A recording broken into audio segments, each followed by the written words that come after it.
हरियाणा के कई हिस्सों में उत्तर पश्चिमी ठंडी हवाओं का असर बहुत तेजी से दिख रहा है और दिन और रात के तापमान दोनों धीरे-धीरे दिन का तापमान पहले से ही नीचे था, बिलो नॉर्मल रिकॉर्ड किया जा रहा था और न्यूनतम तापमान जो पहले से ऊपर बना हुआ था, वो अब उसमें डाउनफॉल शुरू हो गया है। तो इस तरह से डाउनफॉल यानी तापमान में गिरावट शुरू होने से इस तरह से जो बना हुआ था, वो नीचे जाएगा, तो कोल्ड वेव चलनी शुरू हो जाएगी। आपको मैं बता दूँ कि दिन में जब तापमान सामान्य से कम होता है और 16 डिग्री से नीचे होता है तब कोल्ड डे कंडीशन होती है, यानी दिन में शीतलहर जैसी सिचुएशन कह सकते हैं। और जब न्यूनतम तापमान यानी सुबह का जो पारा है वो 4 डिग्री सेल्सियस या उससे नीचे हो या जितना सामान्य तापमान होता है उससे 4 डिग्री नीचे। मान लीजिए कि कहीं पर न्यूनतम तापमान अंबाला में मान लीजिए 10 डिग्री सेल्सियस है औसत उस दिन के लिए और यहाँ पर रिकॉर्ड किया जाए 6 डिग्री सेल्सियस। तो ये है बिलो 4 डिग्री। तो इसका मतलब ये हुआ कि ये सामान्य से 4 डिग्री कम है, तो यहाँ पर कोल्ड वेव की कंडीशन रहेगी, कोल्ड वेव रहेगी।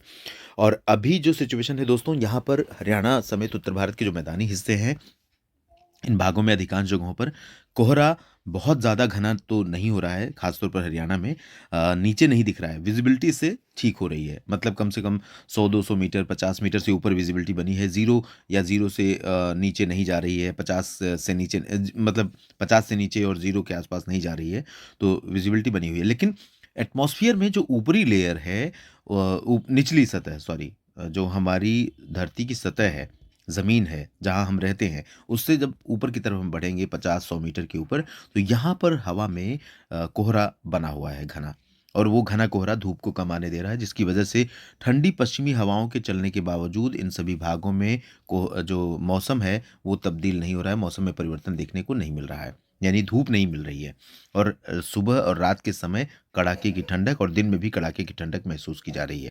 और ये कड़ाके की ठंडक इसलिए है क्योंकि ठंडी उत्तर-पश्चिमी हवाएँ इस समय तेज़ी से चल रही हैं, तो पूरे क्षेत्र में चाहे चंडीगढ़ हो या पंचकुला, अंबाला हो या यमुनानगर, कुरुक्षेत्र, कैथल, करनाल, फ़तेहाबाद, सिरसा, हिसार, जींद और पानीपत, सोनीपत, रोहतक, भिवानी, चरखी दादरी, झज्जर, रेवाड़ी, महेंद्रगढ़, गुरुग्राम, फरीदाबाद, पलवल, नूंह और यहाँ तक कि राष्ट्रीय राजधानी दिल्ली। इन सभी भागों में उत्तर-पश्चिमी दिशा की ठंडी हवाएँ इस पूरे सप्ताह भर में चलती रहेंगी। इस सप्ताह यानी दोस्तों हम बात कर रहे हैं इस वीडियो में आज 10 जनवरी से लेकर 16 जनवरी के सप्ताह भर के मौसम की।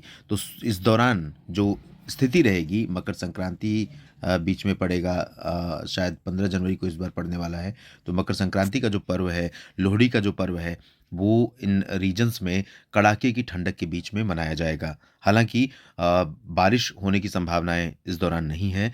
छिटपुट बादल और छिटपुट कोहरा कुछ इलाकों में सुबह के समय दिखा जाता रहेगा, जैसे पंचकुला, अंबाला, कैथल, कुरुक्षेत्र, करनाल, यमुनानगर, इधर सिरसा, हिसार, फ़तेहाबाद में और साथ ही साथ भिवानी, चरखी दादरी से लेकर गुरुग्राम, फरीदाबाद के बीच में भी कुछ जगहों पर घना कोहरा देखने को मिल सकता है, जिसके कारण यहाँ पर दृश्यता थोड़े समय के लिए प्रभावित हो सकती है। लेकिन बहुत घना कोहरा बहुत लंबे समय तक नहीं रहेगा, लेकिन ठंडी हवाओं का असर पूरे सप्ताह रहेगा। उत्तर-पश्चिमी दिशा से पहाड़ों की तरफ से आने वाली जो ठंडी हवाएँ हैं, ये हवाएँ दोस्तों यहाँ पर असर इस तरह से जो आती हैं हवाएँ पश्चिमी दिशा से, वो हवाएँ लगातार चलती रहेंगी, जिसके कारण हरियाणा के ऊपर लगातार कड़ाके की ठंडक बनी रहेगी। इस बुलेटिन में अभी इतना ही। आप बने रहिएगा मौसम तक चैनल के साथ, ताकि मौसम की पूरी जानकारियाँ मैं आपके साथ शेयर कर सकूँ और करता रहूँ।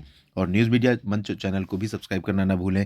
मौसम तक चैनल को भी सब्सक्राइब कीजिए चैनल को और साथ ही साथ वीडियो में दी गई जानकारियाँ ठीक लगें तो इस वीडियो को शेयर और लाइक करना ना भूलें। धन्यवाद।